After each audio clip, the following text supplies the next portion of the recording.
Well, everyone, it's time for us to go and take a look at the Samsung Galaxy S7 Edge and see how this particular phone is holding up in 2024.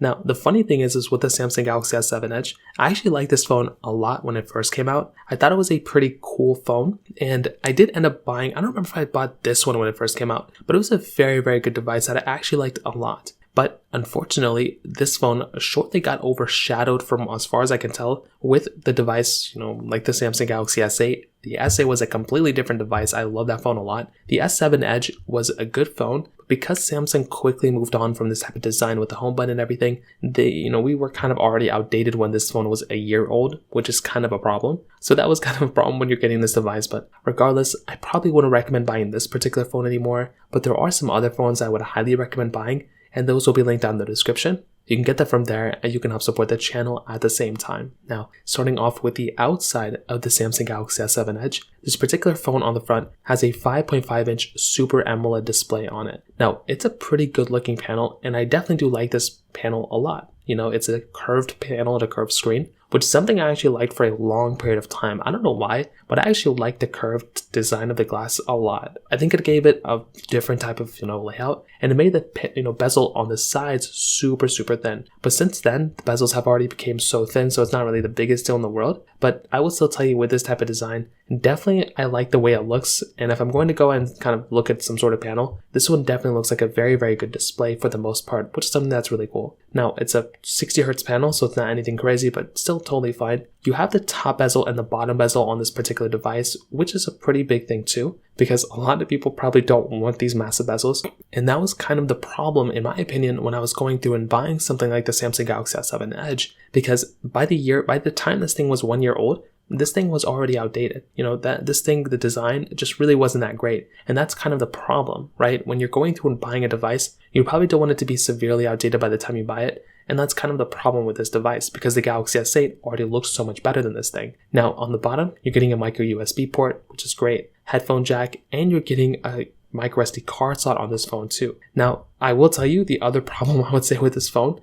was the fact that this thing was basically giving you a micro USB port. That, again, is already kind of an outdated situation, because within a year, this thing already got a USB Type-C port, which again was kind of a problem for some people. So if I'm going to go through once again and go ahead and recommend a phone to people, even within a year from this thing, I don't think I'm going to go ahead and recommend a phone for people to buy that has a micro USB port. Even though I was still recommending this phone probably for a year or two after, I would still say the Samsung Galaxy S8 really outdated this thing significantly faster, but it still had a micro SD card slot, which was actually a very cool thing. Curved side as well for the most part. On the back side, flat back, had that glass back too, which was very nice. I love having these types of glass backs, and they look and feel very, very good. And for the most part, if I'm going to go through and use some sort of, device, having these types of glass backs look and feel very, very premium. And that is something that I actually like a lot about these particular devices, which is genuinely very cool. Now, on top of that, this particular phone is basically giving you the single camera setup on the backside as well. And it is also giving you, wireless charging. That's kind of it. There really wasn't anything else super crazy going on with these particular phones. They're pretty basic devices, as you probably would have guessed it. There's not really anything super insane going on here, but I will tell you from the exterior, these types of phones look and feel very good. And I definitely do look at a phone like this, and I'm very, very happy with the way Samsung made this phone. But like I said, quickly, and I mean really quickly after this particular device, they pretty much just went through and gave us a much better phone in every single way you could probably think about it. So that pretty much covers it up on the exterior of this particular phone. Now, in terms of the camera side of things, this particular phone is giving you a single 12 megapixel camera on the back and a 5 megapixel camera on the front. So with this particular device, what I can definitely tell you, it's a good camera. It's a good sensor. It was a good sensor when it first came out. You were getting 4K at 30 on the back, and basically I'm assuming like 720p on the front. And I will tell you, from that particular side, it's a good camera. It was a good camera at that time. Now, I do not want to give the impression that this is still a really good camera, because it really isn't, an amazing camera anymore, as you may have probably guessed it. But at that time, it was a really good camera. It brought a lot of stuff to the table, and that was something that I actually liked a lot. So by having that, 4K on the back and having that wide angle lens, you were still able to have and take really good photos and videos from this particular phone, which was actually a very cool thing. Now, once again, it wasn't the most perfect camera of all time, and it definitely had its own flaws and, issues and things like that. But I would tell you, probably for the average person, you were getting a very, very good type of camera lens on this particular phone, which is actually very cool. And that's something that I look forward to a lot. When I get a phone like this, I love having that type of capability. Now, like I said, not the most perfect camera of all time, and it's definitely not that great of a camera anymore, but I still appreciate this camera for what it was, and it still is a really good camera when it comes down to it, for how old this phone is, okay? So that pretty much covers it up there. In terms of software, this is probably the biggest problem that we're going to be getting and that we're going to be running into with this particular device. Now, you don't probably want to go ahead and buy a phone or get some sort of product that's already going to be outdated when you buy it, right? Like you wouldn't buy a car if it's not working anymore, or a home if it's not whatever, right? That's kind of what's going on with this particular phone. It's like you're not really getting any more software updates when you're getting this particular device. So that is a problem when you're going through and buying this particular phone, because you're going to be running into that problem where this device really isn't worth it because it's just outdated with software. So that is the problem here, and that's kind of continuously the problem when you're running into this type of device. So I just don't want to recommend a phone to people and for people to buy if you're already going to be outdated with software. And this thing stopped getting, updates on like Samsung Experience or something like that. It didn't even get One UI. So that's the problem here. I mean, you're much better off getting a device that's still supported with software. And with this phone, not only is it done getting software support, it's been,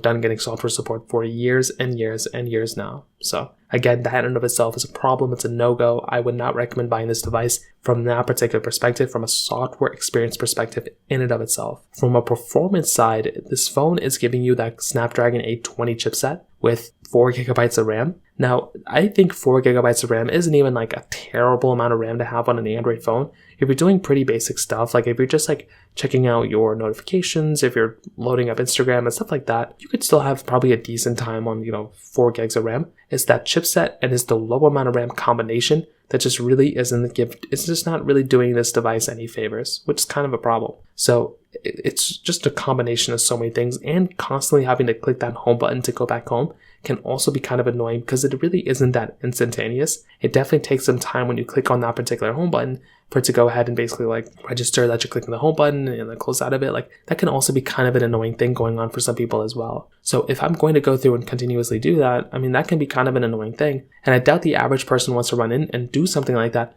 over and over and over again, which can be kind of an annoying thing for a lot of people. So from a performance side too, it really isn't that great either, which is just another thing to keep in mind too. So overall, what I can probably tell you, the average person out there, is that if I'm going to go through and recommend a phone, it probably would no longer be a Samsung Galaxy S7 Edge anymore. This type of device just doesn't make any sense to buy anymore. It makes so much more sense to purchase a device that is either one, still supported with software, or two, is going to continue to get software support, or still good in performance, or is maybe like a year old from software support. This device is pretty much done in every single way, and it really doesn't make any sense to go ahead and buy a device like this anymore. Like I said, you are much better off purchasing a device that is still either supported with software or is done getting software support for a year. If it's more than a year, I probably wouldn't recommend buying that device anymore, and this device is pretty much no exception. I wouldn't really recommend buying this one anymore, and you're probably better off buying a Galaxy S21 or newer at this point. So that pretty much covers it up here. If you have any other thoughts or questions, let me know in the comment section below. Hit the like button, that would mean so much, but definitely hit that subscribe button. More importantly than everything else, I love every single one of you guys. Hopefully I'll catch you guys in the next video. Peace out till then.